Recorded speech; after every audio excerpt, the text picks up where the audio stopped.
I'm Hannah Fox and this is Gideon Obarzanek and we're the co-artistic directors of Rising. Thanks for joining us tonight for this live Q&A about our call to artists.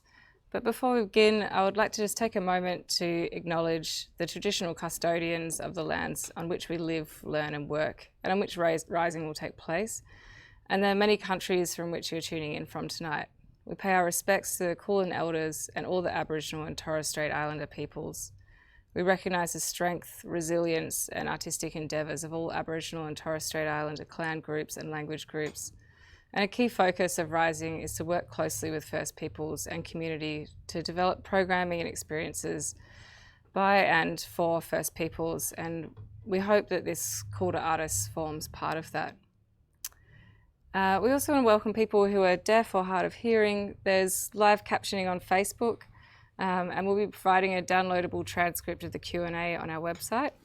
And for people who are blind, who have low vision, I'm a white woman with very bright orange hair, and Gideon is a white man in a shirt and jacket, and we're seated on a sofa with an exposed brick wall behind us and some large indoor plants, looking very much like we're hosting Rage on a Saturday night.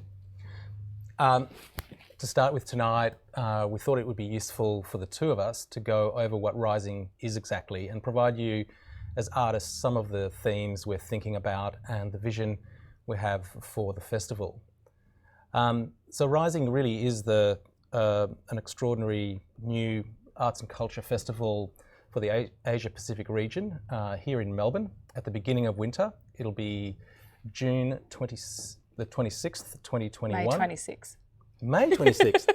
It will be May 26th, of course, till June the 6th, May 2021.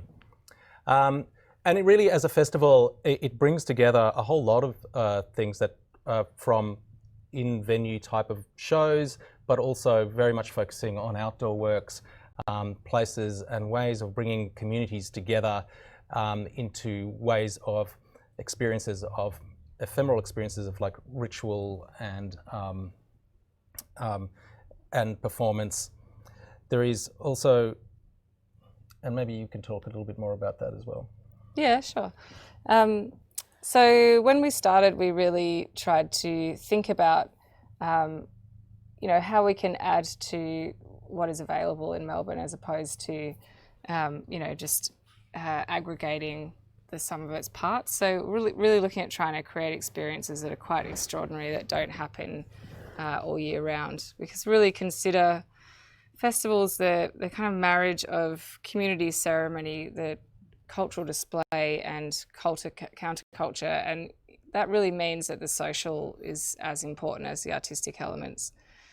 So I think, when we're putting together this call to artists, we're thinking about how to direct the assessment panel about what we're looking for.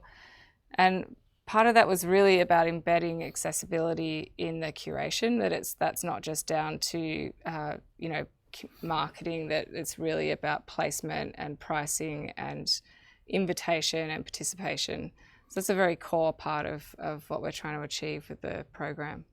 I should also say that Rising also is a replacement of Melbourne International Arts Festival and White Night Melbourne. So the assets of those two festivals come together to form White Night. And as the part of the beginning of Rising is that we are looking for a call to artists and repurposing some of those assets to artists here this year, so we can show that next year. So we're going to move into the FAQ pretty quickly, but I might just explain why we're doing this. Partly it's about giving access to artists who are applying, direct access to us to be able to have a conversation, ask any questions you like, because that's not always easy to access a festival like ours and have a direct conversation. So I'd really encourage you to ask any question you like, but we're probably most useful on answering questions around their creative ideas. But if you have technical questions, we'll also be answering those in the comment sections. So if you're streaming from Facebook, YouTube or Instagram, you can just comment in below, or if it's easier, you can text into 0427 041 896. And the number is also displayed in the caption of the first comment on each of those channels. So should we kick off? Do you want to kick off the first question? Yeah. So the first question we've got is, what do you mean by festival context? How can I address this in my application? So I can begin by saying, when we say festival context, we're not really talking about necessarily, we're actually talking about things that can happen within a festival and that would be more difficult, let's say, or less relevant outside of that. So things that, Melbourne has an all year round, 7 nights a week, great cultural landscape. And we're really looking for things that can change that landscape for 2 weeks of the year and become really pivotal to that. So we maybe want to consider how the audience engages with that, what time that is, what kind of place that takes, and how does something that we take as normal shift in that context and really becomes part of that ephemeral nature of what is a festival. Yeah, I would just add to that, festivals are really about reflecting time and place, or in my opinion anyway, and that's what we'd be looking for in applications that, really do speak to that kind of question. But also the other thing that's helpful for us to understand is how a broader public might engage with it. And a big part of that is sitting either in public space or repurposed space, or ways that immediately encourage engagement with the community. So that's quite different, I guess, to the all year round, as Gideon said, cultural institution. And yeah, I hope that answers the question. Yeah. Also, when we say festival, very often it's not a singular experience. When you go to see a work or you're part of an experience, it's usually part of a longer night or part of a greater experience. So that might not be relevant actually to an application, but maybe something you might want to think about when you think about kind of where it sits and the time it is and how that engages with people.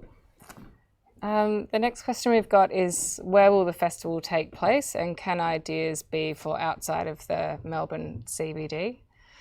Obviously, one of the things we want to do with this call to artists is to actually be really responsive to what comes in and to not completely lock down the festival's footprint and program before we've gone through these applications that are coming in, because we want this to be artist-led and to be informed by that process. But I think it's pretty safe to say that we will have a large footprint in the Melbourne CBD. We are looking at, how we can use the assets of the city and really amplify and augment what's already here. But we're also really looking at Greater Melbourne and regional as well for key projects. So there'll be, a couple of satellite projects that sit outside of the city and further afield. So if your idea relates to something very specific outside of the CBD, that absolutely wouldn't disclude it. And I think it would be worthwhile including where you see your concept as part of the application, because that will help inform us about how to stitch it together into the broader program. Is there anything you want to? Yeah, no, I mean, that's right.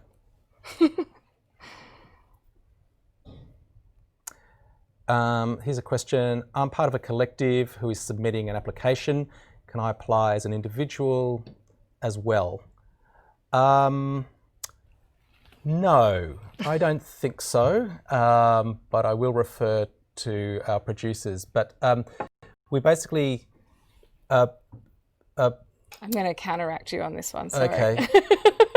You go and then I'll counteract that, possibly. I'm going to have a live argument. So if there's one lead artist on each application, so or representative of a company. So if you're the name on that, lead name on that application, then you can't put another application in for your as a lead artist, but you can be part of another collective. So sorry to contradict you. No, you're not contradicting me because actually, and it is a bit confusing. It's a good question, because I do think that so there are plenty of companies or co-ops or collectives that want to apply as a group, and I think you can apply as that collective, but we do require a single name as a point of contact for that company or for that collective. And once that single name is down for that collective, that you can't then apply as an individual outside of that. But you can be in somebody else's project, let's say, in a different role, but not the applicant of another project. How's that for meeting you halfway? Yeah. Okay, so another question is it better to submit my proposal in video or in writing? What should I put in my video? It's really up to each individual about what's most comfortable for them, but I would say from my own experience of, talking to artists and reading proposals a lot, that often you really get a very good sense of the project really quickly when it's a direct address from an artist. And one of the good examples of that is the Australian Performing Arts Market, when they do the pitch sessions, and when you just really hear directly from an artist in spoken what their idea is, it does tend to really translate quite quickly in a way that's difficult in words, even though in words it might be more perfectly formed and laid out. So I would really encourage people to apply via video, and you can interweave those videos with images and that sort of thing, but really what we want to hear is the essence of the idea. So absolutely up to you, but I wouldn't shy away from video because it can be very compelling even if it's not perfect. But we really put those two formats up for people just to make it easy as possible. So whatever you feel most comfortable with, we're pretty good with it. Can producers and curators apply, or just artists? We were discussing that earlier today. We have put the word artists as the people who can apply. We have a pretty broad definition of what we mean by artists, which is far wider than someone painting in their garret. So yes, absolutely, curators and producers can apply, but it's really about the idea. I mean, we're really just interested in good ideas, so I would say that's the case. Yeah, and I think if a producer is coming up with an idea that involves a whole lot of artists that as a whole becomes one complete project, that's probably going to be more successful than a really expansive curatorial theme across multiple venues and outcomes. So we're not looking for programming streams, I guess. We're really looking for projects and for singular ideas, and whether they come from a producer, a director, or multiple artists or collectives, that's any of those is absolutely fine. And to be honest, you don't need to be an artist or a producer or you really don't need to be qualified to put in an idea. True. Do you want me to read this one? Yeah, you. So next question is there any preference towards venue-based or open-air performances? I would say no. We're really open to whatever best suits the idea and the work. I guess, in this particular environment that we are looking at public space, probably more so, even more so than we were before, and we were looking at that heavily before. So I would say, open air in winter can be challenging, and we have to really consider what's actually viable. But similarly, right now, venues are challenging. But really,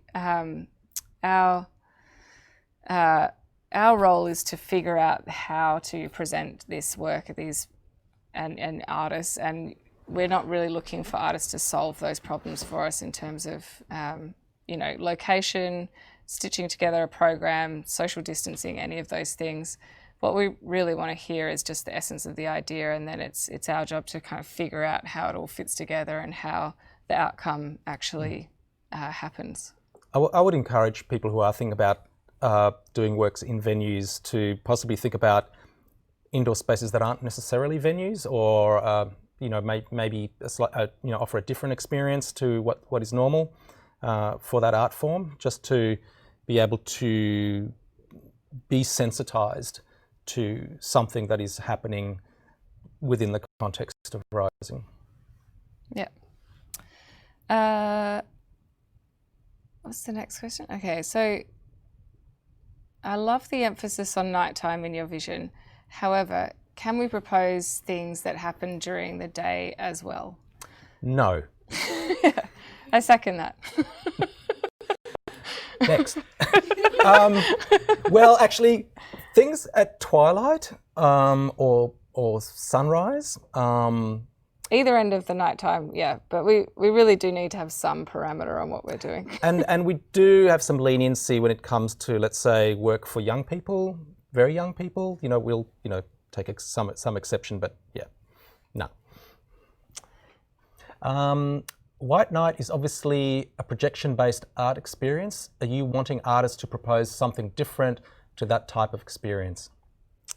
I would say to that we're really, one of the key things we're looking at is participation and engagement. And I know those are kind of like arts sector buzzwords, but I guess we're not so much looking for that large scale spectacle where thousands of people can walk past it and sort of look at it fleetingly and get something out of it. We're really looking for those experiences that really ask the public to either be involved or to really stay with it and have some kind of deeper engagement.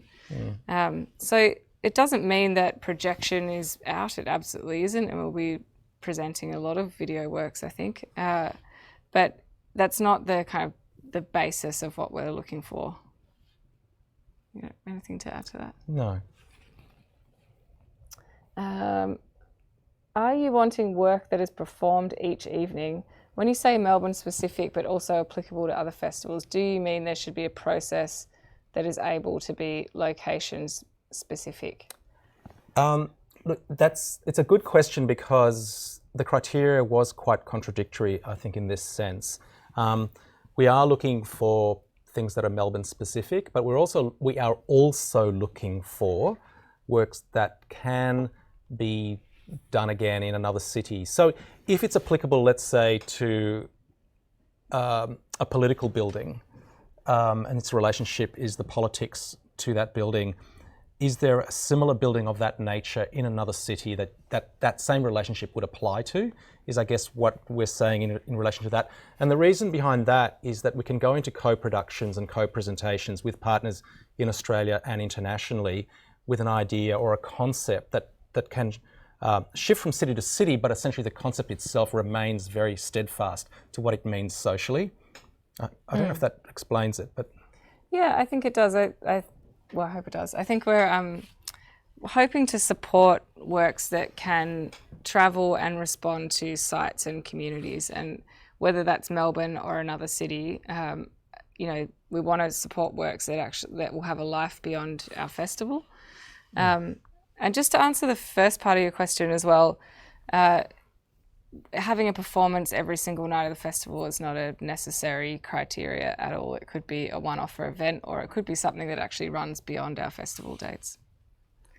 Yeah. Do you want to read out that one? Yeah. When it comes to site activation, do you have designated sites that are already in your thoughts?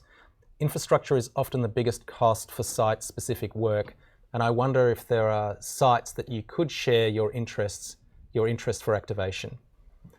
Yeah, I can answer this. It's pretty early days because, as I said before, we want to be responsive to this process. But we absolutely have been looking at the river quite heavily, which is broadly out there, so we can talk about it.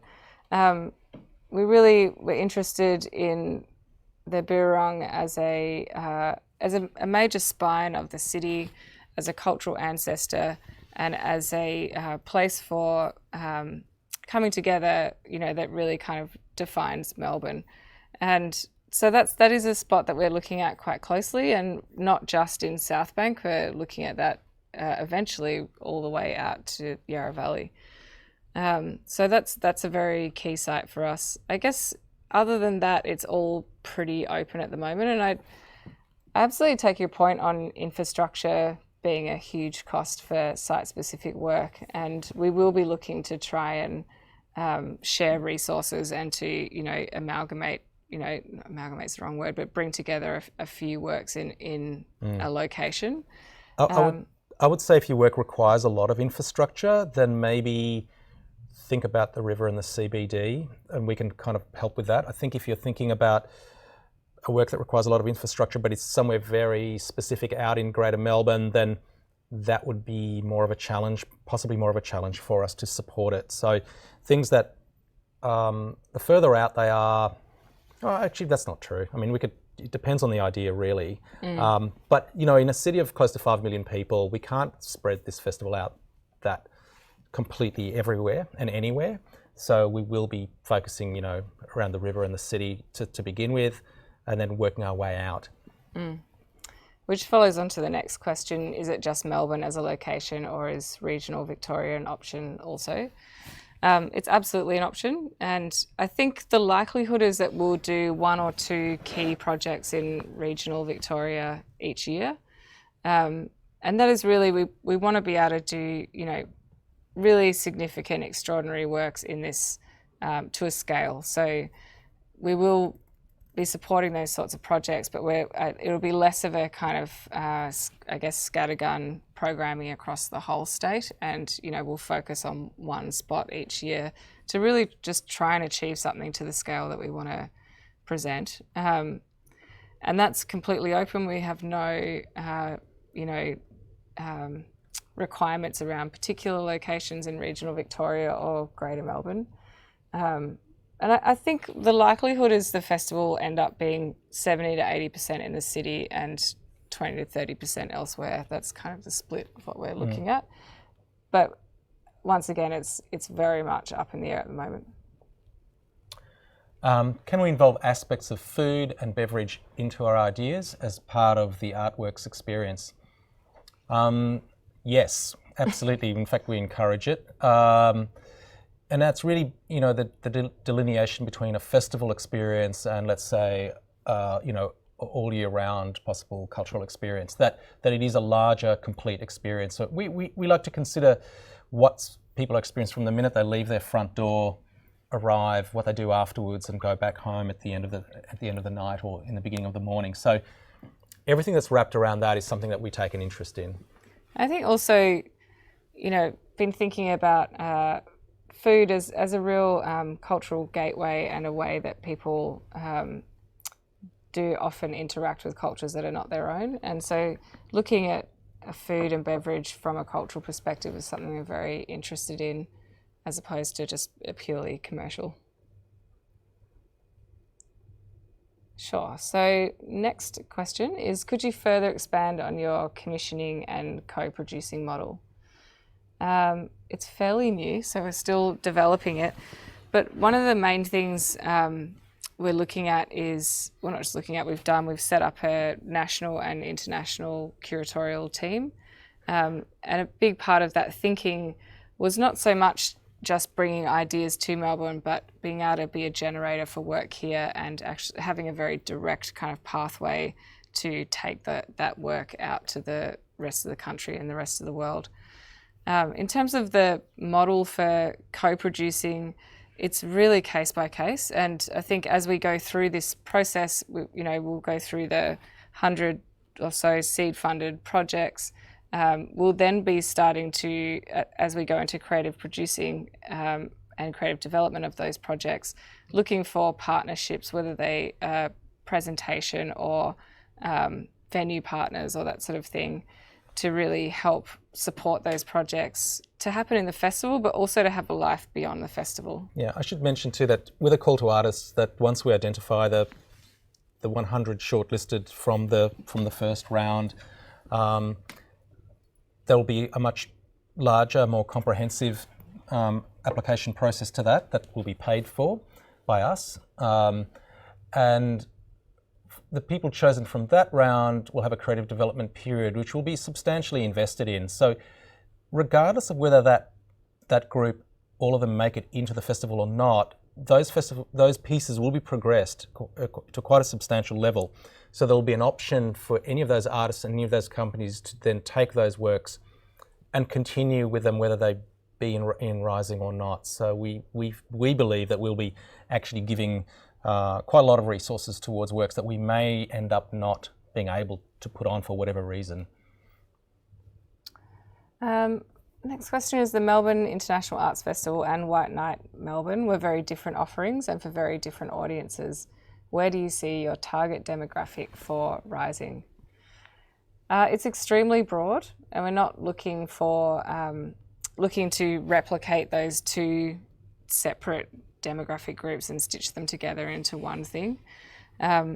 We are absolutely thinking a lot about who's excluded from a city-based performing arts festival and how to reach those audiences. And that's partly why we've been so focused on public space, and also doing a call to artists like this, where we've gone extremely broad in the way that we've promoted it and talked about it, to sort of get outside of that, not a clique, but a kind of known group of people that know how the system works and know how to do grant speak and that sort of thing. So we've really tried to open up, access to contributing to the festival as an artist, but also, as we get down the track, that access from an audience perspective as well. Yeah, so I can't give you an age demographic or an income, but we're really looking to go as broad as possible. The point of a festival like this is it is a service to the city, and Melbourne is a very different place to what it was 35 years ago when Melbourne International Arts Festival started. And even for White Night, it spoke to a very particular audience and didn't so much speak to an international audience, I would say, which is something that we hope to do.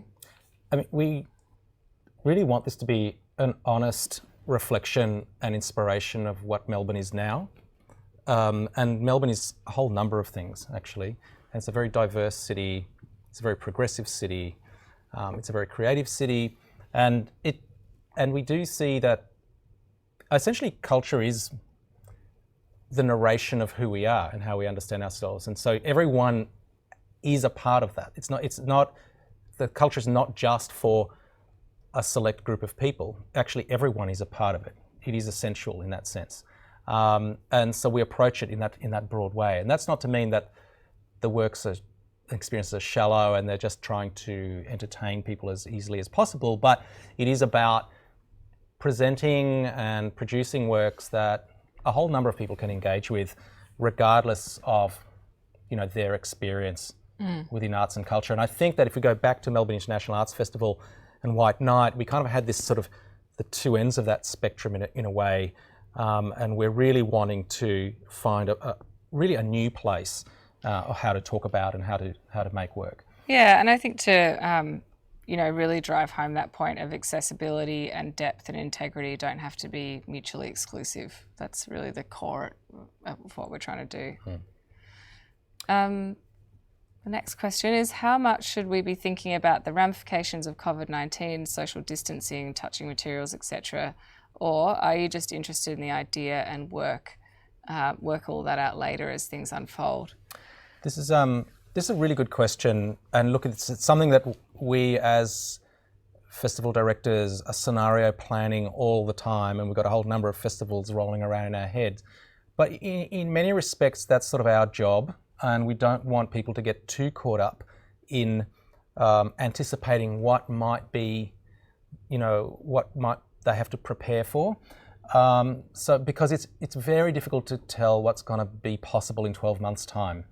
I mean, but having said that, we are kind of as a festival and potential people who are applying to the festival in a unique position to be thinking about what is that experience, how does the public engage with your work, and I wouldn't overstress and overstrain thinking about it, but it can be something that you might want to think about. What is that experience and how could it function? And yeah, if you have the answer, we'd love to hear it. Yeah. So, don't be shy. Do you want to ask this one? Yeah. Are collaborations with international artists welcome, as long as local artists are involved? Yes. Yes. We encourage it. Yeah, and it's a kind of an interesting time now with with sovereign borders closed and likely to be closed for quite a while. being one of a number of international festivals, how does that function? And so we really do encourage actually partnerships and collaborations, both around Australia and internationally. Yeah. What's the next one? For an idea so grand that it would really need a pilot next year with full deployment the following one, are you open to that sort of thing? Yes, we are. We absolutely understand that, in commissioning new work that it doesn't always meet the deadlines that we have for a festival program, and that some of the ideas that will come through this process are just going to need the benefit of time. And so we would look at putting those into 2022 or even beyond. Yep. Our key focus is on the 2021 festival. We want that to be as reflective of the Victorian arts and artists as possible. But yeah, also understand the process of making, and particularly, I guess, with performance works and the nature of how people are actually able to make work right now, conscious that might slow things down. So if it's not something that can be realised by 2021, that doesn't rule it out. Yeah, and also if it's something that needs more time than a year, we don't even require a pilot outcome where we can acknowledge that it'll take 2 years to get up, and we certainly want to do an in-house proof of concept, but there's no obligation to have one iteration in 21 and then another one in 22. Yeah. I can't remember who read the last one. I did. I'm going to read this one. Yeah. How many projects are you expecting to have in the festival? 247. We don't know. It really is a matter of scale. So it may be only a handful of very large projects, or it may be a whole big collection of small works. And we also want to stress that a call to artists is not the whole festival. So there are other aspects to the festival, but this is a major part of the program. Mm. Yeah, that's right. So we imagine that, just to give you some kind of ballpark, that 100 might be boiled down to somewhere between 20 and 10, I think, is what we're looking at in terms of new commissions for 2021. That's pretty ambitious. Yeah, it is. But then there is the broader festival program as well, which we will be looking at, other Australian artists and also international if possible.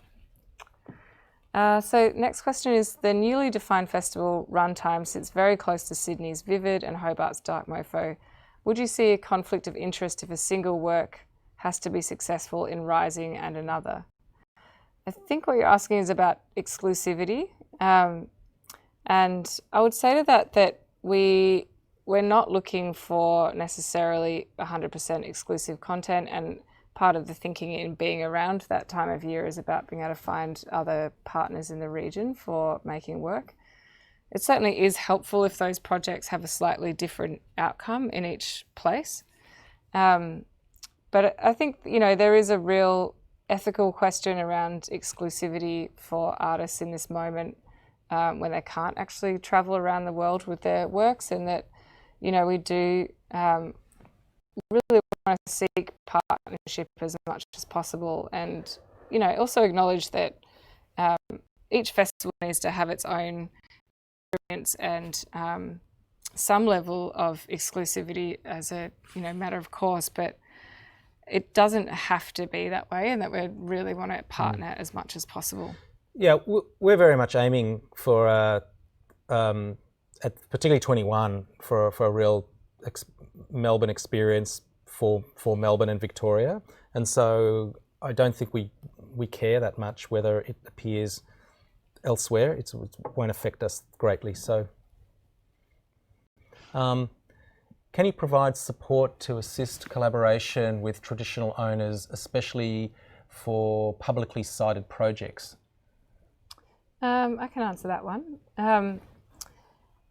In short, yes, we can. But obviously, that is a time process, so it's not something that we can do as part of the application process. And everything that we're doing as part of the festival needs to be in consultation with traditional owners. So we tend to work in the way that we would be talking to elders of this country about the festival as a whole and, you know, key areas that we're operating in, rather than every single individual project, unless it's particularly relevant, unless it's, you know, absolutely responding to stories and First Peoples culture, in which case, of course, we need a consultation. So that is something that we can assist with for sure, but it's a matter of time. Next question is, can existing works be adapted for the festival setting? Do you want to answer this one? Yes, we do. We are aware that a lot of people's work and things in the pipeline have been really frozen and paralysed for the last number of months and will continue to be. And so we know there's a lot of work out there that is not necessarily brand new and specifically for us, you know, and we really do welcome those projects to be considered for this. It is a different matter if those works have already premiered in Melbourne and have been seen here, or we are encouraging productions that may be already developed to a certain degree but have not seen the light of day with the public. I mean, it is a commissioning program, so we are essentially looking for new projects, but they don't have to have had absolutely no development whatsoever. I mean, it's also fair to say that companies, groups and individuals can approach Rising with existing work. That happens all the time with the festival, and we have a programming team that will consider that work, but it would not be part of a call to artists. Oh, we're ahead of you. Yeah. Writing it out. Oh, still writing. We'll wait for a moment. How can we address this in our... follow-on question. How can we address this in our application re existing works? You would have to show that the work sits within the criteria of a call to artists, and that we are indeed commissioning a work and not presenting an existing work. Yeah, but I also, if you do have an existing project that has had a premiere in Melbourne and that does absolutely exist and it's not an adaptation or a iteration of that work, then we are also a presenting festival. We're not purely commissioning, as Gideon said, so you can approach us with that work just as a pure presentation.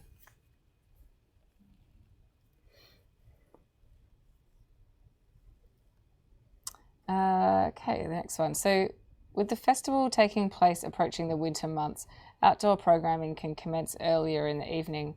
Are you conscious of and encouraging of the opportunity to attract young families into the CBD? Yeah, we absolutely are, and the 2020 program that we had devised had a very strong, large-scale, early evening program that was really specifically targeted at young families. We are conscious as well that winter and outdoor programming is challenging. You know, there's no doubt about that, and we are, very aware of how to make those experiences comfortable and how to design for that kind of winter festival. And we're also, we'll be looking at a lot of indoor spaces, just not necessarily exclusively traditional theatre venues. Yes, and we certainly have works for children in theatre as well. So that is something that goes on in the outdoor. Yeah, twilight is a really important time for us, for large-scale works for families and children. Or if you're very keen, 5 a.m. Yes, kids wake up early. Are producers aware that National Sorry Day is the opening night date, and are they preparing to allow the focus of opening night to this? Yes, we're absolutely aware, and aware that our dates sit in Reconciliation Week, and that's something that we're really thinking about in how to shape the program to be responsive to that moment in time. And we just really encourage First Nations and First Peoples artists to apply, but also to understand that we will be responding to Reconciliation Week as non-Indigenous people and creating programming and education around that aspect of the timing of the festival. And it just, it's very much a central focus of what we want to do with this festival to be relevant to its place and its time. Is there anything you want to add? No, I wholeheartedly agree. And it is and will continue to become a major focus of the festival. We can maybe talk amongst ourselves a little bit while we wait for any other inquiry. Slight lag on questions. You got any tips while we're waiting? Tips. You don't have, if you want to write, you don't have to write 300 words. That's a maximum. I'm always convinced that, things can happen in even shorter words than that. Yeah. Who's eligible to apply? Also, eligibility. This program is really for Victorian artists, and to qualify for that, you either have to be living in Victoria or living anywhere else in the world but have shown that you've had a substantial artistic practice within the last 5 years in Victoria. And I would suggest that in your biog or CV, which is the add-on 300 words, if you are living outside of Victoria, you would have to demonstrate that through that biog for you to proceed. And I would also say that with projects with more than one person, a number of people, not everyone needs to be in Victoria. It really needs to be the applicant of the project. Right. The next question is, can you explain the phases of the creative development program? I love explaining this because I feel like an old dad. You go for it. In the first phase, which we are in right now, as you are aware, almost anyone and everyone can apply if you're eligible. There is an advisory panel of 10 that will look through those applications, and 100 people will be selected to be invited to put in an application, a longer, more comprehensive application, and they'll be paid $2,000 each to do that work. And I think you get 2 weeks. It won't be too onerous. It'll be pretty straightforward. From that panel, or members of that panel, meet again, and probably anywhere between 10 to 20 will be chosen from that. Mm-hmm. And depending on the needs of each one of those projects, they will go into a creative development period, which will be paid for by Rising. And that can take anywhere, depending on what kind of that project is, between a few days to 6 weeks, I think. Mm. And then from that, which I think takes us into September. Yeah. And then there'll be some outcomes from that. There has to be like a proof of concept, so that that could take on a discussion or a video. Like it'll be something really tangible for the producing team to understand, and for us to understand what that experience is going to be. Mm.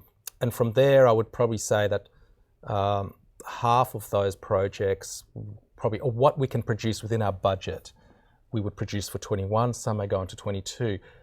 Having said that, the ones that won't be, people on that panel are also our international curatorial consultants and our nationals. So we'll be speaking with them and other people about where can some of these projects go beyond Rising or instead of Rising. That's right.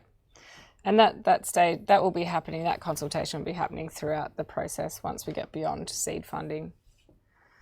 The next question is, how much detail should we provide in terms of costing? Do we need to provide a detailed project budget? In this stage, no. It's really just about the idea and who you are. That's really all we need to know in this expression of interest round. Once we select, the artists from that for the 100 seed funded projects, that's when we'll ask you for budget, but that budget will be much more in relation to actually developing your idea as opposed to the outcome. We do have an amazing team of producers and operation people here who can actually help to flesh out some of those ideas and to think about the more operational side of those project budgets.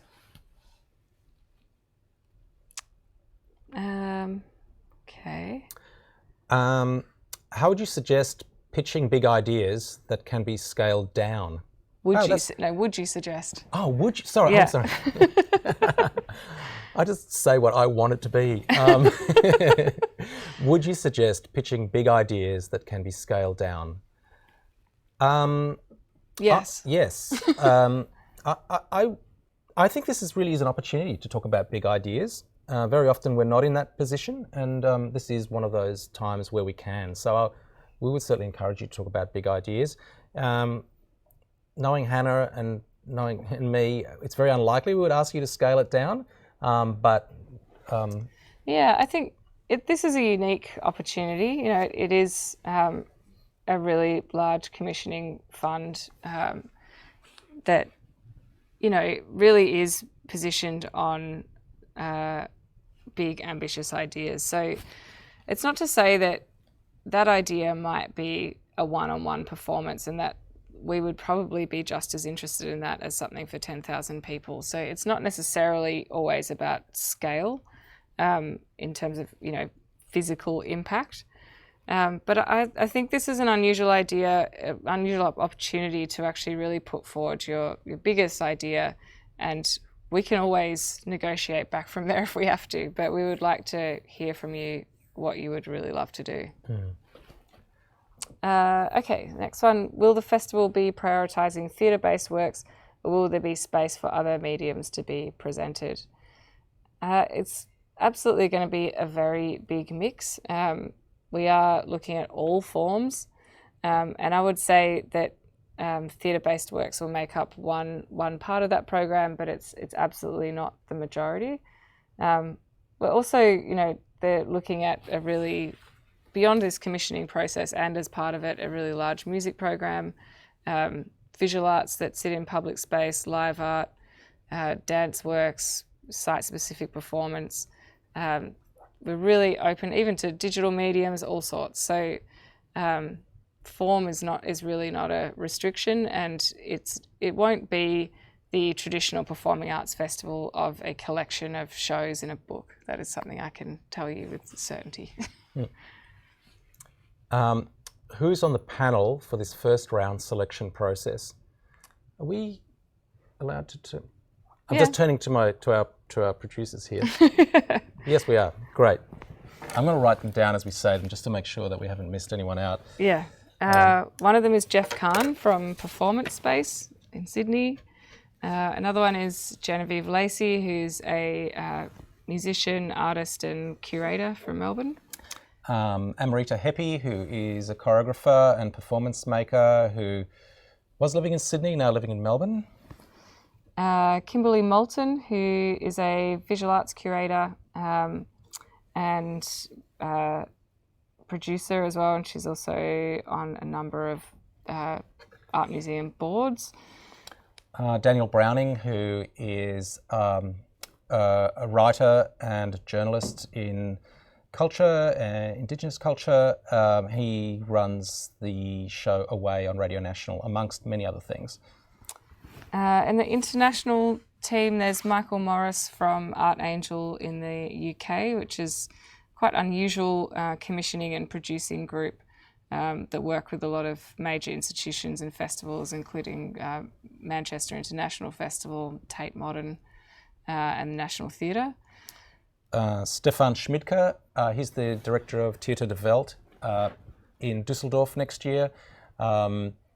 And he actually, they've both been working with us throughout the year, or since we've come on. And Rachel Chanoff, who's from The Office in New York, who's also, you know, strongly involved in producing and commissioning new work, and is a highly connected individual. and Woody McDonald as well, who is our music curator for the festival, and Bron Belcher from Next Wave Festival as well, senior producer there. So it's a broad team. And us. Oh yeah. Thank you, Yes, producers. yes, we're also there. Well, are we there in the first round? Not Only lurking in the background. Yeah, so skulking, Yeah. but not in official capacity. The next question we got is, what percentage of the program will be commissioned work? It's really hard to say without seeing the projects, but given the scale of the commissioning fund of $2 million, I would say it would make up a good third, at least, of the program of new Australian work. And I would guess there are a couple of other large commissions that sit outside of this that would make up probably another third. So overall, the Rising 21 will be a mostly commissioned festival in regards to the programming budget. That's pretty exciting.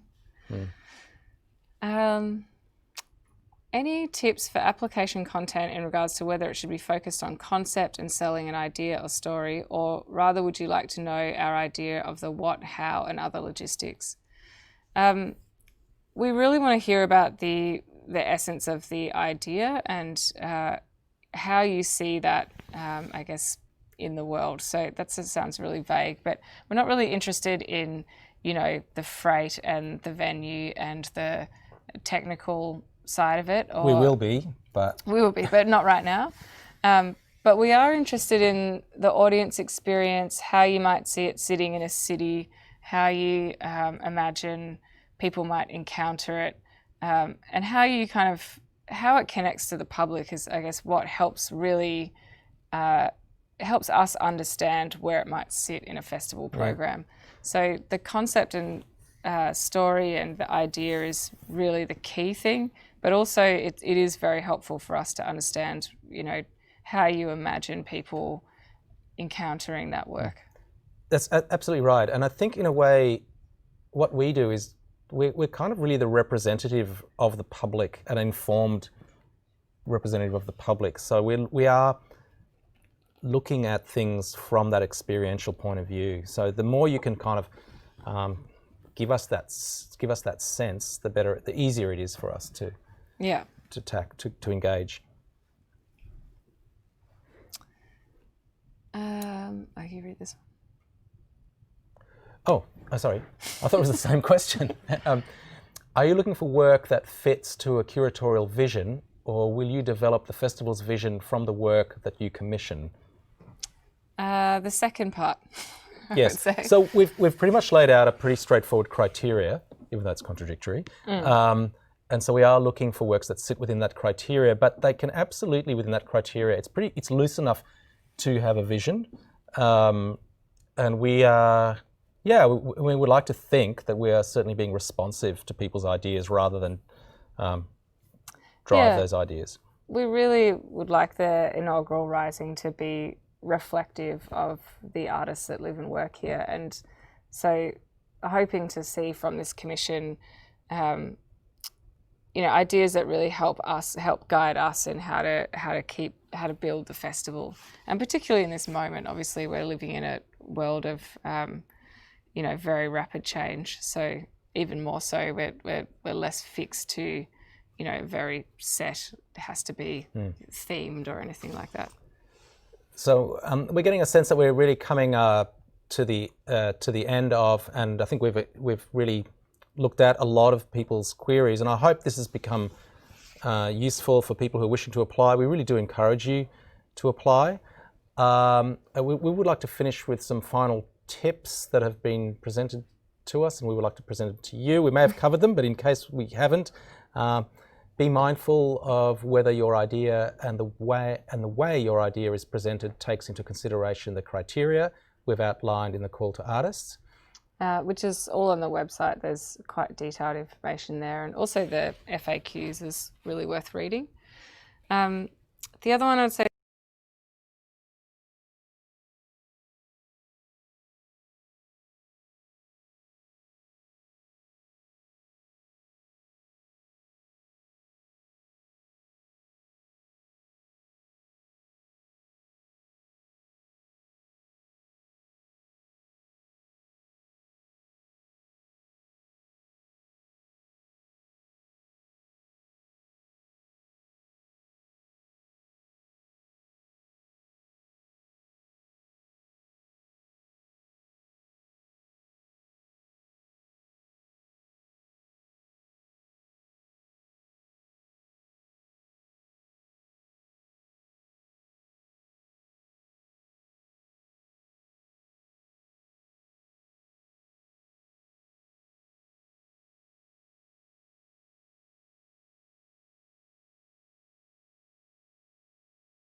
Great. Is everyone trying to get a read here? Where are we? Again? Oh, sure. Oh. Oh, okay. Oh, okay. Okay, so just tell me where I've Tip 1. Okay, tip 1. Oh, I know this. Yeah, be mindful of whether your idea and the way your idea is presented takes into consideration the criteria we have outlined in the call to artists. The other one is to be really specific about what your work will be as part of Rising. So getting back to considering that festival context when you're articulating your idea, that yes, we want to hear about the core concept, but also, you know, not in total isolation of the festival. So that would be really useful just in terms of helping us decipher how it could work. And you don't have to get hung up about COVID-19 or ISO narratives. But if that is an important part of your proposal, that's fine, but that's not what this call to artists is necessarily focusing on. Yeah, and I'd say the final tip is to really have a look at those FAQs on the website. There's lots and lots of information and direction in there. And there's also, as you might have already seen, there's the Ask Us at rising.melbourne if you've got any other questions that aren't covered in there. And I just would finish by saying we really encourage applications from First Peoples artists. As we covered before, the first week of Rising in 2021 falls National Reconciliation Week, which is going to be a key focus of the program. And just generally beyond next year, we really would encourage First Peoples artists to apply. And anything else? Yes, we also encourage culturally and linguistically diverse artists and artists who are deaf or have disability to apply. If you have difficulty submitting online, please contact us via askus@rising.melbourne or on 0396224242. Those details are on our website and will also be added to this post. Best to contact us earlier rather than next Monday at 11 o'clock, because that doesn't leave you much time. Yeah. And we can talk through some of the tips, and we'll begin answering questions. To make sure you comment below or text us on 0427 041 896. Is that true? Yeah. Wow. You may not want to do that. You may not get an answer. So just in case you haven't clocked it, the submissions are due Monday, 8th of June at midnight. So I think we'll leave it there, but I just want to say we're very excited about this and can't wait to look through all of the submissions and yeah, very grateful for your contribution and taking the time to be part of this and to listen to this Q&A. Thank you so much. See ya.